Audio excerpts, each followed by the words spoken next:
ஆண்டவரான இயேசுவின் நாமத்தில் வாருங்கள் ஆராதிப்போம். ஜெபத்திற்கு தேவ ஜனங்களாகி உங்களை இயேசுவின் நாமத்தில் அன்போடு வரவேற்கிறோம். கிருபை நிறைந்த தகப்பனே, இந்த காலை வேளை நீர் தந்ததற்காய் ஸ்தோத்திரம். காலை வேளையில் நீ கிருபை புதிதாக இருக்கிறது என்று வாசிக்கிறோமே, இந்த புதிதான கிருபையை தேவன் எங்களுக்கு தாரும். இந்த சமூகத்தில் எங்களை புதுப்பித்துக் கொள்ள புதிதும் ஜீவன்மான அந்த மார்க்கத்தில் பிரவேசிக்க வைத்தீரை. புது பாடல்களை பாட கர்த்தர் எங்களுக்கு கிருபைகளை தாரும்.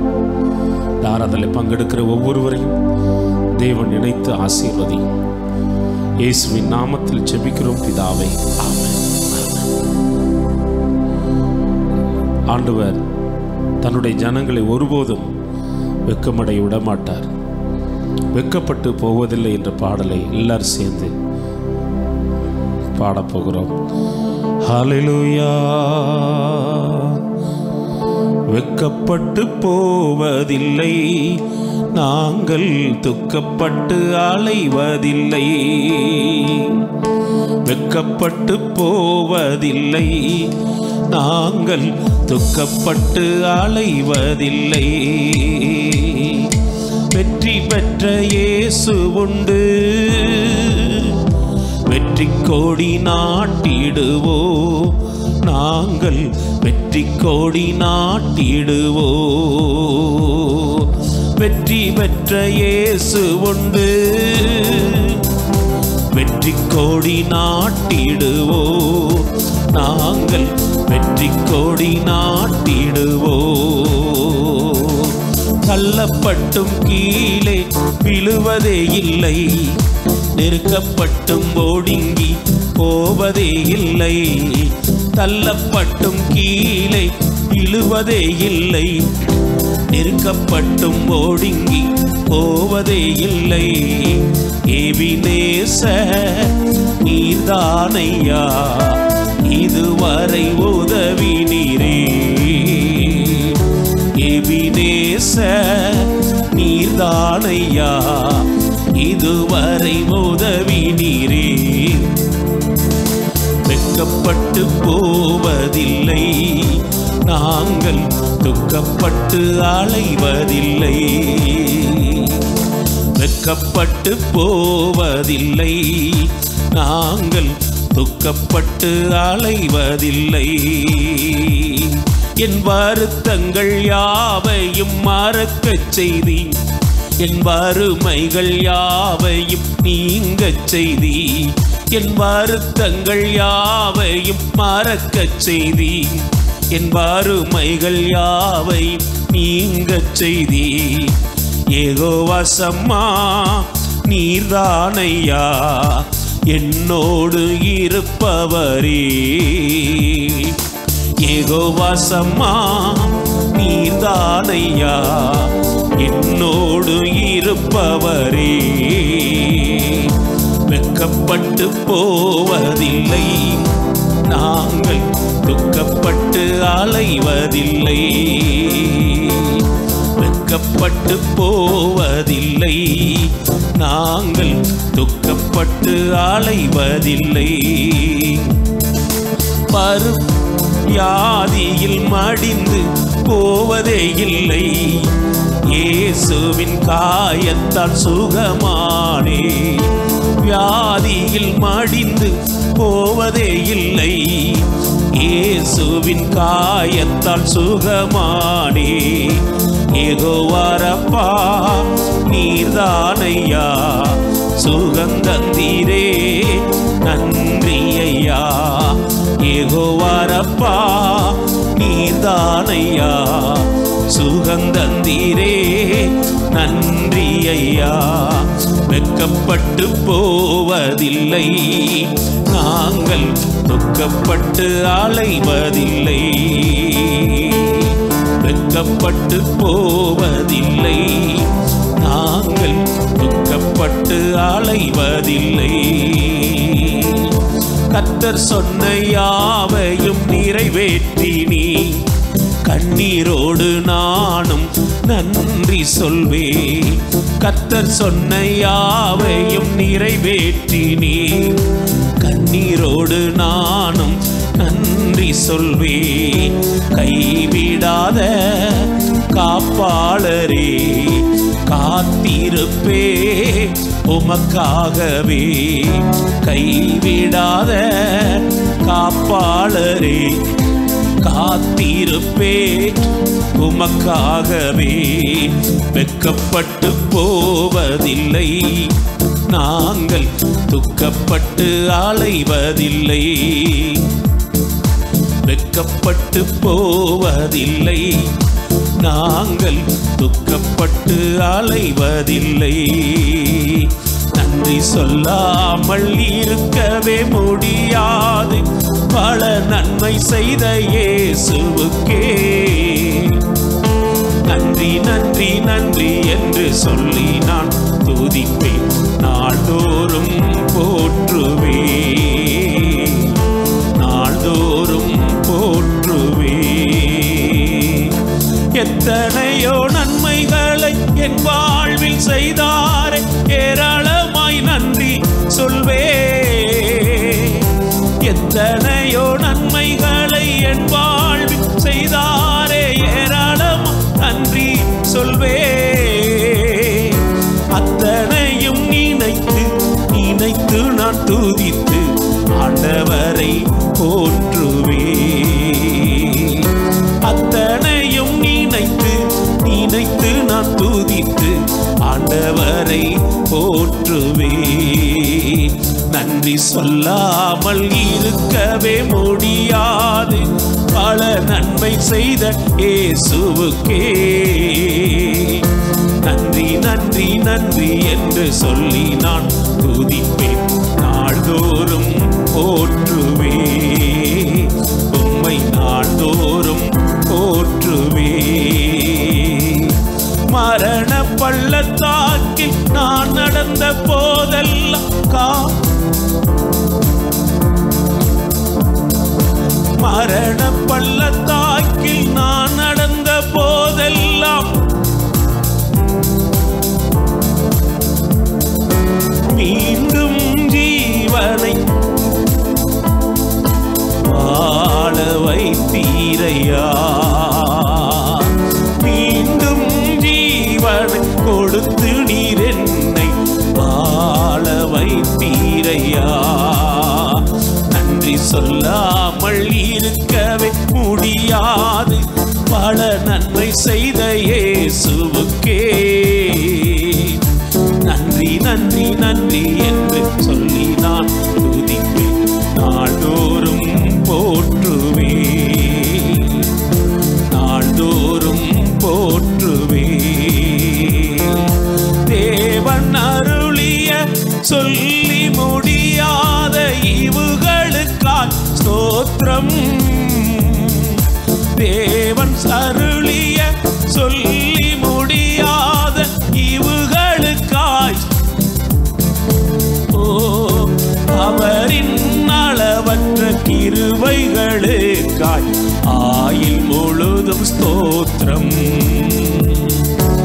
அவரின் அளவற்ற கிருபைகளுக்காய் ஆயுள் முழுதும் ஸ்தோத்திரம். நன்றி சொல்லாமல் இருக்கவே முடியாது, பல நன்மை செய்த இயேசுவுக்கே.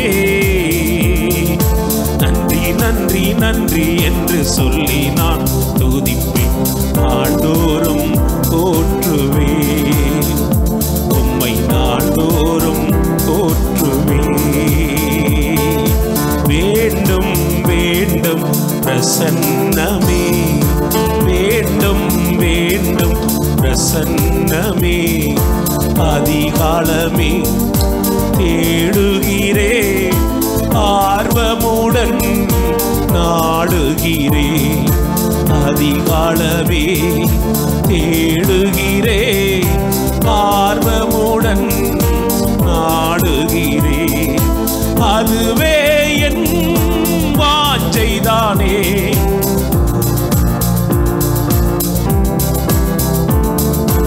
அதுவே என் வாஞ்சைதானே.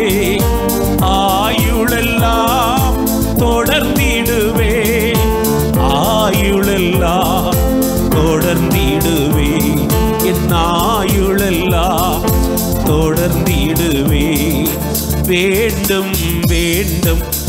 பிரசன்னமே வேண்டும் வேண்டும் பிரசன்னமே ஆவியோடும் உண்மையோடும் அனுதினமும் ஆராதிப்பே ஆவியோடும் உண்மையோடும் அனுதினமும் ஆராதிப்பே அதுவே விருப்பம் தானே விருப்பம் நிறைவேற்றுவே அதுவே விருப்பம் தானே விருப்பம் நிறைவேற்றுவே விருப்பம் நிறைவேற்றுவே விருப்பம் நிறைவேற்றுவே வேண்டும் வேண்டும் பிரசன்னமே வேண்டும் வேண்டும் பிரசன்னமே இரவு பகல் வேதம் தியானிப்பேனே தியானிப்பேனே இரவு பகல் வேதம் தியானிப்பேனே தியானிப்பேனே தண்ணீர் ஓரம் நடப்பட்ட மரமாய் நான் செழித்திடுவே தண்ணீர் ஓரம் நடப்பட்ட மரமாய் நான் செழித்திடுவே மரமாய் நான் செழித்திடுவே மரமாய் நான் செழித்திடுவே வேண்டும் வேண்டும் பிரசன்னமே வேண்டும் வேண்டும் பிரசன்னமே அல்லேலூயா அல்லேலூயா அல்லேலூயா அல்லேலூயா கர்த்தர் எந்தன் சகாயரே கலங்கிட மாட்டேனே கர்த்தர் எந்தன் சகாயரே கலங்கிட மாட்டேனே என்னை படைத்தவர் என்னை அழைத்தவர் வேறு பிரித்தவர் நீரே என்னை படைத்தவர் என்னை அழைத்தவர் வேறு பிரித்தவர் நீரே நான் போகும் இடமெல்லாம் என்னோடு வருகின்றீ நான் போகும் இடமெல்லாம் என்னோடு வருகின்றீ நான் செய்யும் செயலெல்லாம் நான் செய்யும் செயலெல்லாம் வாய்க்க செய்கின்றீ வாய்க்க செய்கின்றீ என்னை படைத்தவர் என்னை அழைத்தவர் வேறு பிரித்தவர் நீரே என்னை படைத்தவர் என்னை அழைத்தவர் வேறு பிரித்தவர் நீரே பரலோக பிதாவே இந்த காலை வேளையில் உம்மை துதிக்க ஆராதிக்க கர்த்தர் கொடுத்த ஈவுகளுக்காய் நன்றி உம்முடைய மகிமையான பிரசன்னம் ஒவ்வொருவரையும் மூடி இருக்கட்டும் அப்பா ஆண்டவரே உம்முடைய மகிமையான ஆண்டவரே பிரசன்னத்தில் கலிகூற காலையும் மாலையும் கலிகூற கர்த்தர் கிருபைகளை தார் ஆராதனையில் பங்கெடுக்கிற ஒவ்வொருவருக்காய் ஆண்டவரே நன்றி சொல்லுகிறோம் ஒவ்வொருவரை நினைத்து ஆசீர்வதி இயேசுவின் நாமத்தில் பிதாவே ஆமென் ஆண்டவரான இயேசுவின் நாமத்தில் உங்களை வாழ்த்துகிறோம் தேவ ஜனங்கள் ஸ்தோத்திரம் ஒவ்வொரு நாளும் தேவனுடைய சமூகத்தில் பலனடைய கர்த்தருடைய வார்த்தையினால் கர்த்தர் நம்மளை பலப்படுத்தி ஆசீர்வதிக்கிறவராக இருக்கிறார் 1 தெசலோனிக்கருக்கு எழுதிய நிருபம் 2வது அதிகாரம் 11வது வசனத்தை வாசித்து நாம் தியானிப்போம். கர்த்தர் நல்லவர், மேலும் தம்முடைய ராஜ்யத்திற்கும் மகிமைக்கும் உங்களை அழைத்த தேவனுக்கு நீங்கள் பாத்திரராய் நடக்க வேண்டும் என்று சோதரம். தேவனுடைய பிள்ளைகள், சபையும் தேவனுடைய எதிர்பார்ப்பும், சபையை குறித்து தேவனுக்கு ஒரு பெரிய எதிர்பார்ப்பு இருக்கிறது. ஒரு பொருளை ஒருவர் சொந்தமாக வாங்குறாருன்னா அவருக்கு ஒரு எதிர்பார்ப்பு இருக்கும். அதே போல் இரத்தத்தினால விலை கொடுத்து மீட்டவர் வாங்கினவருக்கு ஒரு பெரிய எதிர்பார்ப்பு இருக்கு. சபை தேவனுடைய அந்த எதிர்பார்ப்பை நிறைவேற்ற தேவன் கிருபை செய்வாராக. ஆமென், ஸ்தோத்திரம். அழைக்கப்பட்ட இந்த திருச்சபை, ஆமென், இங்கே வாசிக்கிற மேலும் தம்முடைய ராஜ்யத்திற்கு மகிமைக்கும் உங்களை அழைத்த தேவன் என்று வாசிக்கிறோம். எதற்காக தேவன் என்னையும் உங்களையும் அழைத்திருக்கிறார்? தேவனுடைய எதிர்பார்ப்பு என்ன சபையிடத்தில் என்று நாம் வாசிக்கும் போது 1 பேதுருவின் நிருபம் 15-16 வசனத்தை வாசிக்கும் போது, உங்களை அழைத்தவர் பரிசுத்தராய் இருக்கிறது போல நீங்களும் உங்கள் நடக்க எல்லாவற்றிலும் பரிசுத்தராய் இருங்கள். நான் பரிசுத்தர் ஆகையால் நீங்களும் பரிசுத்தராய் இருங்கள் என்று எழுதியிருக்கிறதை. தேவனுடைய பிள்ளைகள், தேவனுடைய எதிர்பார்ப்பு என்னவென்று சொன்னால், அழைக்கப்பட்ட ஒரு திருச்சபை ஒரு பரிசுத்தமுள்ள ஒரு திருச்சபையா இருக்கணும். பரிசுத்தமுள்ள ஒரு திருச்சபையா இருக்கணும். ஆண்டவர் அதை சபை இடத்துல எதிர்பார்க்கிறார். நம்முடைய அழைப்பு 2 தீமோத்தேயு 1:9 படி நம்முடைய அழைப்பை பரிசுத்த அழைப்பு என்று வாசிக்கிறோம்.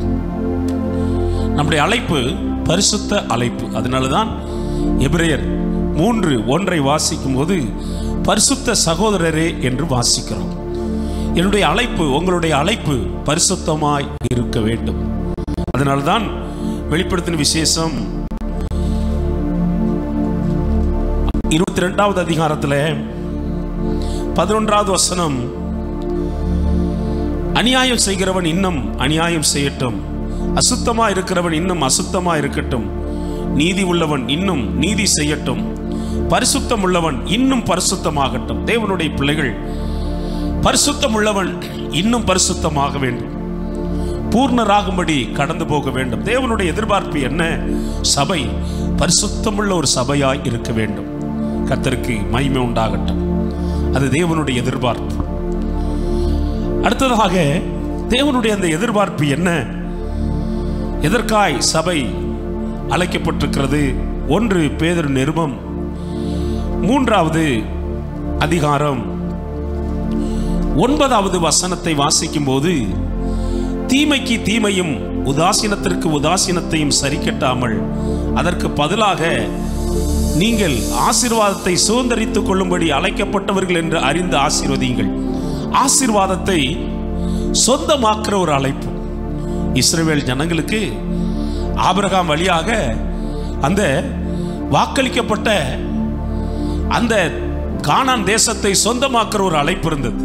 ஆனால் ஆண்டவர் உங்களுக்கும் எனக்கும் ஒரு அழைப்பை ஆண்டவர் தருகிறார். என்ன அழைப்பு? ஆசீர்வாதத்தை சொந்தமாக்குற ஒரு அழைப்பு. சோதரம், பூமிக்குரிய ஆசீர்வாதங்களை மட்டுமல்ல, பரலோகத்துக்குரிய ஆசீர்வாதங்களையும் சொந்தமாக்குற ஒரு அழைப்பு. ஸ்தோத்திரம். தேவனுடைய பிள்ளைகள் பரிசுத்தமாய் இருக்கும்படியான ஒரு அழைப்பை ஆண்டவர் தருகிறார். ஆசீர்வாதத்தை சொந்தமாக்குற ஒரு அழைப்பையும் ஆண்டவர் தருகிறார். அப்படியே பிள்ளைகள் உட்பிரவேசித்து தேசத்தை சொந்தமாக்கி கொண்டார்கள் என்று வாசிக்கிறோம். ஆண்டவருடைய அந்த எதிர்பார்ப்பு என்ன? 1 பேதுரு நிருபம் 2வது அதிகாரம் 20-21வது வசனத்தை வாசிக்கும் போது, நீங்கள் குற்றம் செய்து அடிக்கப்படும் போது பொறுமையோடு சகித்தால் அதனால் என்ன கீர்த்தி உண்டு? நீங்கள் நன்மை செய்து பாடுபடும் போது பொறுமையோடு சகித்தால் அதுவே தேவனுக்கு முன்பாக பிரீதியாயிருக்கும். தேவனுடைய பிள்ளைகள் நன்மை செய்யும்படியான ஒரு அழைப்பு. அதனால் பாடுகள் வந்தாலும் சந்தோஷமாய் ஏற்றுக்கொள்ள வேண்டும். கலாத்தியருக்கு எழுதிய நிருபம் 6வது அதிகாரம் 9-10 வசனங்களை வாசிக்கும் போது, யாவருக்கும் விசேஷமாய் தேவனுடைய பிள்ளைகளுக்கும் நன்மை செய்கிற ஒரு அழைப்பு. ஆமென், ஸ்தோத்திரம். யாவருக்கும் நன்மை செய்ய வேண்டும்.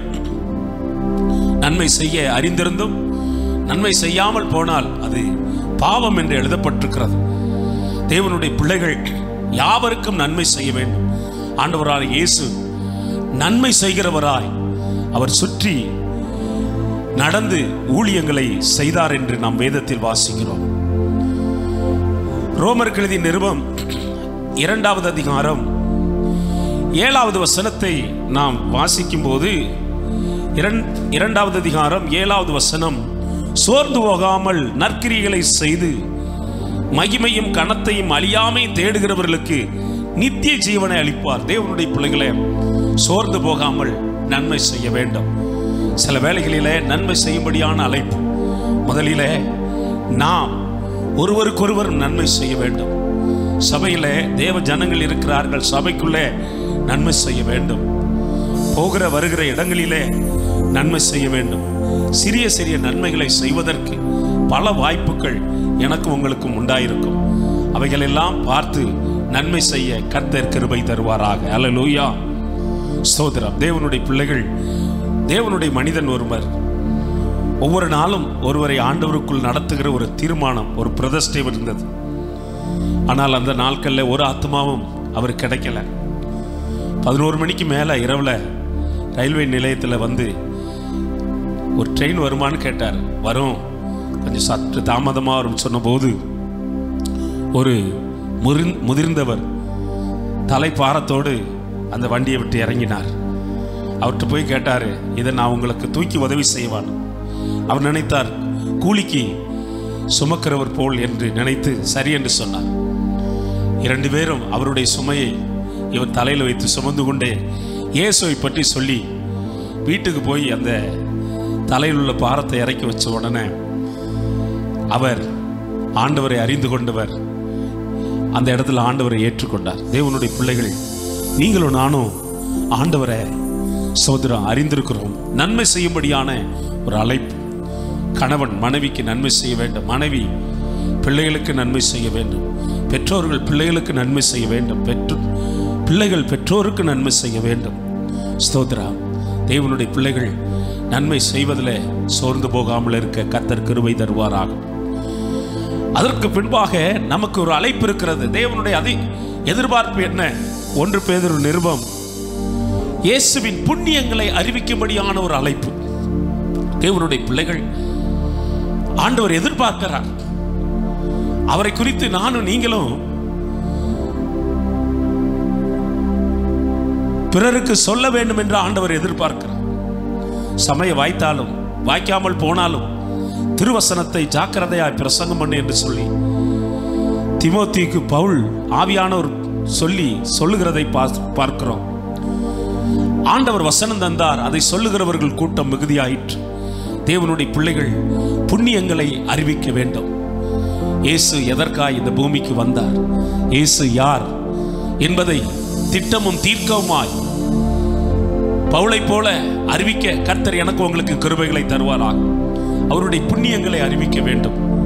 நான் செய்ததை ஒருவர் சொன்னார், வந்து பாருங்கள், அவர் மேசியாவா இருப்பாரோ என்று சொல்லி சமாரியா ஸ்திரீ சொன்னாலே. ஸ்தோத்திரம். லேகியோன் பிசாசு பிடித்தவன் 10 பட்டணங்களுக்கு போய் இயேசு செய்தவைகளை சுவிசேஷமாய் அறிவித்தானே. இந்த நாள் நற்செய்தி அறிவிக்கும் நாள் என்று சொல்லி தொழுநோயாளிகள் நற்செய்தி அறிவித்தார்களே. அவருடைய புண்ணியங்களை அறிவிக்கும்படியான ஒரு அழைப்பு. அதை தேவன் சபையிடத்தில் எதிர்பார்க்கிறார். ஊழியர்களாகிய நாங்கள் சபை கூடி வரும்போது மட்டுமல்ல, சபைக்கு வெளியேயும் ஆமென் தேவ ஜனங்களுக்கு மட்டுமல்ல, ஆண்டவரை அறியாத மக்களுக்கும் இயேசுவின் அன்பை குறித்து பிரசங்கம் பண்ணுவதற்கு தேவன் நம்மை தேவன் அழைத்திருக்கிறார். 1 தீமோத்தேயு 2வது அதிகாரம் 6-7 வசனங்களை வாசிக்கும் போது, எல்லாரை மீட்கும் பொருளாக தம்மை ஒப்பு கொடுத்த மனுஷனாகிய கிறிஸ்து இயேசு அவரே இதற்குரிய சாட்சி ஏற்ற காலங்களில் விளங்கி வருகிறது. இதற்காகவே நான் பிரசங்கியாகவும் அப்போஸ்தலனாகவும் புறஜாதிகளுக்கு விசுவாசத்தையும் சத்தியத்தையும் விளங்க பண்ணுகிற போதகனாகவும் நியமிக்கப்பட்டிருக்கிறேன். பவுல் சொல்லுகிறார், இயேசுவை பற்றி நான் அறிவிக்கிறேன், என்னால் ஏன்ற மட்டும் அறிவிக்கிறேன், அறிவிக்கப்படாத இடங்கள் அறிவிக்கிறேன். தேவனுடைய பிள்ளைகள் ஆண்டவருடைய எதிர்பார்ப்பு இன்றைக்கு இந்த சத்திய சுவிசேஷம் சகல ஜனங்களுக்கும் சாட்சியாய் பிரசங்கிக்கப்பட வேண்டும். ஏதோ மீடியாவில் அறிவிக்கிறதோட நிக்கல. வாய்ப்பு இருந்தாலும் வாய்ப்புள்ள விட்டாலும் எல்லாருக்கும், சிறுவர்கள் முதல் பெரியவர்கள் வரை எல்லாருக்கும் கர்த்தருடைய வார்த்தைகளை சொல்லி அறிவிக்க கர்த்தர் எனக்கும் உங்களுக்கும் ஒரு அழைப்பை தந்திருக்கிறார். இது எங்க பாஸ்டருக்கு உண்டான அழைப்பு. அவர் மட்டும்தான் இதை செய்வாரு. நாங்கெல்லாம் சபைக்கு வருவோம் போவோம், அப்படி அல்ல. சபையில் இருக்கிற சிறியவர்கள், பெரியவர்கள், வாலிபர்கள், வாலிப மக்கள், ஸ்தோத்திரம், சபையில் இருக்கிற அத்தனை பேரும் உங்களுக்கு வாய்ப்பு கிடைக்கும் போதெல்லாம் ஸ்தோத்திரம், அந்த வாய்ப்பை கர்த்தருடைய வார்த்தையை சொல்வதற்கு பயன்படுத்தி கொள்ளுங்கள். அப்போஸ்தலர் நடபடி 26வது அதிகாரம் 22வது வசனத்திலே பவுல் சொல்லுகிறார், ஆகிலும் தேவ அனுக்கிரகம் பெற்று இந்நாள் வரை சிறியோருக்கும் பெரியோருக்கும் சாட்சி கூறி வருகிறேன். தேவனுடைய பிள்ளைகள் இயேசுவை அறிவிக்கிற ஒரு அழைப்பை ஆண்டவர் தந்திருக்கிறார். மார்க் எழுதிய சுவிசேஷம் 1வது அதிகாரம் 17வது வசனம், இயேசுவை பின்பற்றும்படியான ஒரு அழைப்பு. இயேசுவை பின்பற்றும்படியான ஒரு அழைப்பு. எவ்வளவு நாள் பின்பற்றுகிறது? ஸ்தோத்திரம், மரண பரியந்தம் பின்பற்ற வேண்டும். 1 கொரிந்தியர் நிருபம் 11:1 சொல்கிறது, நான் கிறிஸ்துவை பின்பற்றினது போல நீங்களே என்னை பின்பற்றுங்கள். இயேசுவை பின்பற்றும்படியான ஒரு அழைப்பு. அடுத்தது, இயேசுவுக்காக ஆத்தும ஆதாயம் செய்கிற ஒரு அழைப்பு. ஆத்தும ஆதாயம் செய்கிற ஒரு அழைப்பு. ஆத்துமாக்களை ஆதாயம் பண்ணுகிறவர்கள் ஞானவான்கள் என்று எழுதப்பட்டிருக்கிறது. யாக்கோபின் நிருபம் 5வது அதிகாரம் முடியும் போது எப்படி முடிகிறது பாருங்கள். 5:20, தப்பிப்போன மார்க்கத்தில் நின்று பாவியை மனம் திருப்புகிறவன் ஒரு ஆத்துமாவை மரத்திலிருந்து ரட்சித்து திரளான பாவங்களை மூடுவான் என்று அறிய கடவர்கள். தேவனுடைய பிள்ளைகள் சோதரம் ஆத்துமாக்களை பிடிக்கும்படியான ஒரு அழைப்பு. தடுமாறி போகிறார்கள், பின்வாங்கி போகிறார்கள், ஆண்டவரை மறந்து போகிறார்கள். அப்படிப்பட்டவர்களையும் தேடி போய் மீட்டு கொண்டு வர கர்த்தர் கிருபை தருவாராக. ஆண்டவர் லூக்கா எழுதிய சுவிசேஷம், எருசலேமில் இருந்து எம்மாவுசுக்கு 2 சீடர்கள் துக்கமுள்ள உள்ளவர்களாய் நடந்து போகிறார்கள். ஏன் துக்கமுள்ளவர்களாய் நடந்து போகிறீர்கள் என்று கேட்டபோது, ஒன்றையும் அறியாதவர் போல் என்று சொல்லி இயேசுவை பற்றி சொல்லுகிறார்கள். இயேசு வேத வாக்கியங்களை அவர்களுக்கு விவரித்து சொன்னபோது அவர்கள் இருதயம் திறக்கப்பட்டது, கண்கள் திறக்கப்பட்டது. துக்கமுள்ளவர்களாய் கடந்து போனார்கள். கர்த்தருடைய வார்த்தை சந்தோஷம் உள்ளவர்களாய் மாற்றிற்று. தேவனுடைய பிள்ளைகள் ஆத்துமாக்களை ஆதாயம் பண்ண வேண்டும். ஆத்துமாக்களை ஆதாயம் பண்ண வேண்டும். அது நம்முடைய அழைப்பு. இன்றைக்கு ஆத்துமாக்களை ஆதாயம் பண்ணவில்லை என்று சொன்னால் தேவனுடைய பிள்ளைகள், வானமும் பூமியும் ஒரு நாள் அழிந்து போகும். பூமியில் உள்ள எல்லாம் ஒரு நாள் மாறி போகும். இந்த பூமியில நமக்கு சொந்தமாக இருக்கிற எல்லா ஆஸ்தியும் நித்தியத்துக்கு வராது. அதனாலதான் ஆண்டவர் சொன்னாரு, அநீதியான பொருட்களை வச்சு நண்பர்களை சம்பாதித்துக் கொள்ளுங்கள். தேவனுடைய பிள்ளைகளே, ஆத்துமாக்களை ஆதாயம் செய்யும்படியான ஒரு அழைப்பு. 1 தீமோத்தேயு நிருபம் 6வது அதிகாரம் 12வது வசனத்தை வாசிக்கும் போது, விசுவாசத்தின் நல்ல போராட்டத்தை போராடு, நித்திய ஜீவனை பற்றிக்கொள், அதற்காகவே நீ அழைக்கப்பட்டாய். தேவனுடைய பிள்ளைகளே, நித்திய ஜீவனை பற்றி கொள்ளும்படியான ஒரு அழைப்பை ஆண்டவர் தருகிறார். உலகம் முழுவதையும் ஆதாயப்படுத்தினாலும் தன் ஆத்மாவை நஷ்டப்படுத்தினால் என்ன லாபம் என்று ஆண்டவர் கேட்டாரே. நித்திய ஜீவனை பற்றி கொள்ளும்படியான ஒரு அழைப்பு. ஸ்தோத்ரா, இயேசுவை மரண பரியந்தம் உண்மையாய் பற்றி கொண்டால், இறுதி வரை நிலைத்திருந்தால் ரட்சிக்கப்படுவீர்கள் என்று ஆண்டவர் சொன்னாரே. என்னுடைய அழைப்பு, உங்களுடைய அழைப்பு இதுதான். தேவனுடைய எதிர்பார்ப்பு இதுதான். பரிசுத்தமாக இருக்க ஆண்டவர் எதிர்பார்க்கிறார். ஆசீர்வாதத்தை சொந்தமாக்க ஆண்டவர் எதிர்பார்க்கிறார். நன்மை செய்ய வேண்டும் என்று ஆண்டவர் எதிர்பார்க்கிறார். இயேசுவின் புண்ணியங்களை அறிவிக்க வேண்டும் என்று ஆண்டவர் எதிர்பார்க்கிறார். அவரை பின்பற்ற வேண்டும் என்று ஆண்டவர் எதிர்பார்க்கிறார். அவருக்காக ஆத்துமாக்களை ஆதாயம் பண்ண வேண்டும் என்று ஆண்டவர் எதிர்பார்க்கிறார். நித்திய ஜீவனை பற்றி கொள்ளும்படியாக எதிர்பார்க்கிறார். நீ கண்களை மூடி ஜெபம் பண்ணுங்க. ஆண்டவரே, இந்த காலை வேளையில நீர் உம்முடைய எதிர்பார்ப்பை என்னோடு பேசினதற்காய் நன்றி. ஆண்டவரே, உம்முடைய வார்த்தைகள் வல்லமையுள்ள வார்த்தைகள். ஆண்டவரே, நீர் அனுப்பி ஜனங்களை சுகமாக்கி நீரப்பா. ஒவ்வொருவரையும் நினைத்தருளும் ஆண்டவரே, நினைத்தருளும் ஆண்டவரே, நினைத்தருளும் ஆண்டவரே. அண்ணால் அப்புறம் துக்கமுகமுள்ளவளா இல்லையப்பா. எல்லா துக்கத்தின் ஆவிகள், துயரத்தின் ஆவிகள், பலகீனத்தின் ஆவிகள் எல்லாம் இயேசுவின் நாமத்தில் கடிந்து கொள்ளுகிறோம். பரிபூர்ணமான ஒரு விடுதலை, சுகம் உண்டாகட்டும். இயேசுவின் நாமத்தில் ஜெபிக்கிறோம் பிதாவே, ஆமென். என் ஆத்துமாவே கர்த்தரை ஸ்தோத்திரி, என் முழு உள்ளமே அவர் பரிசுத்த நாமத்தை ஸ்தோத்திரி. என் ஆத்துமாவே கர்த்தரை ஸ்தோத்திரி, கர்த்தர் செய்த சகல உபகாரங்களையும் ஒரு நாளும் மறவார்.